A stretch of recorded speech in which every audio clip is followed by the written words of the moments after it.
बिस्मिल्लाहिर्रहमानिर्रहीम। अस्सलाम वालेकुम। हकीकी और गैर जानबदार तबसरे के साथ मैं तवक्कुल हुसैन और आप देख रहे हैं मेरा यूट्यूब चैनल। दो तीन मसाइल जो पाकिस्तान में हैं उनके ऊपर मैं अपना तबसरा रखूंगा और इसके बाद मैं एक इंतहाई अहम और ब्रेकिंग खबर से आपको आगाह करूंगा व्लॉग के आखिर के ऊपर।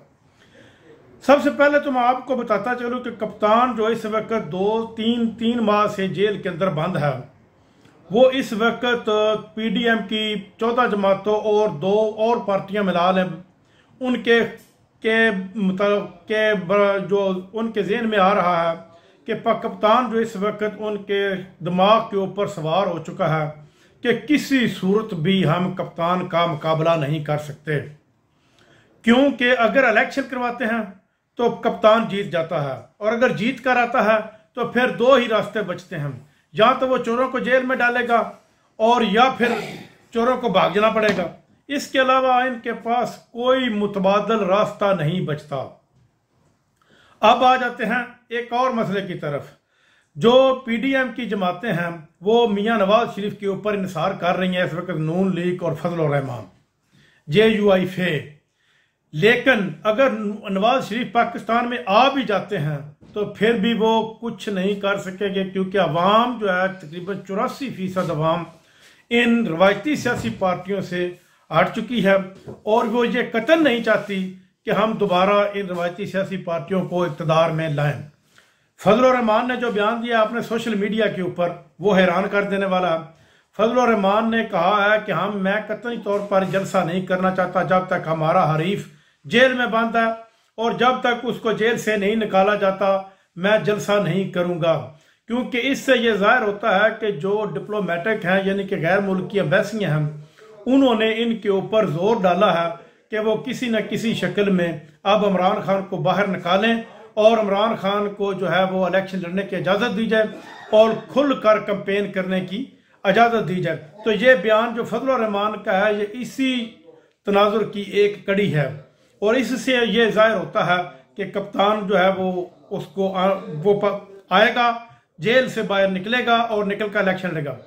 25 मुल्कों के सफारतकारों ने ये रिपोर्ट दी है कि पाकिस्तान के जो मौजूदा हालात है इसमें अगर वोट बैंक है तो वो सिर्फ और सिर्फ PTI का है, बाकी किसी जमात का वोट बैंक नहीं है।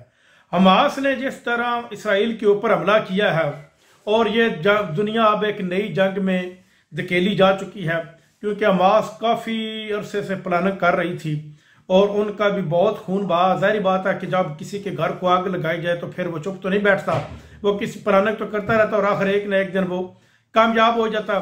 उन्होंने तकरीबन 5000 के लगभग मिसाइल जो है वो इसराइल के ऊपर दागे हैं और इसराइल का बहुत ज़्यादा नुकसान हुआ और अब इसराइल जाहिर बात है जवाब तो देगा, लेकिन अल्लाह मदद करेगा। फ़लस्तीनियों की भी अल्लाह उनके साथ है।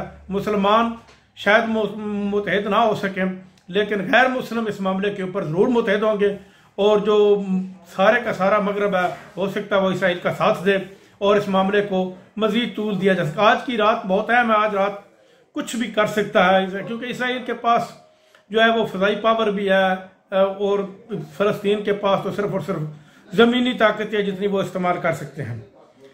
अब आपको मैं एक खबर की तरफ ले जाता हूं, जो खबर अहम है, जो मैंने आपसे पहले वादा किया था कि मैं आपको अहम खबर दूंगा। पीपल्स पार्टी वाले इमरजेंसी की बात कर रहे हैं कि मुल्क में इमरजेंसी लगाई जाएगी, क्योंकि ये बात खुर्शीद शाह ने की है। फौज की तरफ से किसी किस्म का कोई अंदिया नहीं दिया गया इमरजेंसी लगाने का, लेकिन पीपल्स पार्टी वाले कह रहे हैं कि मुल्क में अब सियासी हालात नहीं नागज़ीर और सिर्फ वो इलेक्शन नहीं होंगे। इलेक्शन अगर नहीं होते तो फिर इमरजेंसी लगती है, इमरजेंसी का बहाना बनाया जाएगा कि मुल्क में मुआशी हालात नहीं ठीक, मुआशी इमरजेंसी लगाकर इस मुल्क में इलेक्शन को तूल दिया जाएगा और हो सकता है कि 2 या 3 साल तक ये इलेक्शन मुलतवी करने पड़े। अब तक के लिए इतना ही, मेरे अगले व्लॉग तक का इंतज़ार कीजिए। अल्लाह हाफ़िज़।